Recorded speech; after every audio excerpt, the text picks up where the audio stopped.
Here is the Amazfit T-Rex Ultra smartwatch. I'm going to show you how to do a factory reset, okay? Very simple here. So just go to your clock face. From the top, you want to slide down. And now we want to look for the settings icon. It looks like a gear icon. If it's not on this first page, swipe to the left. And there's that gear icon on mine right there. Let's tap on that. And now from here, we're in the settings. We're going to go down to the very bottom where it says System. Tap on System. And now from here, we're going to go down to the very bottom. It says Factory Reset right there. Tap on Factory Reset.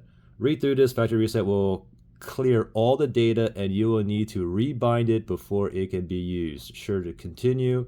If you want to continue, go ahead and tap on the check mark. Let it do its factory reset. The whole process will take like maybe 5 minutes. All right? Good luck, guys. And yeah, I'm not going to factory reset mine. Good luck, guys. Bye.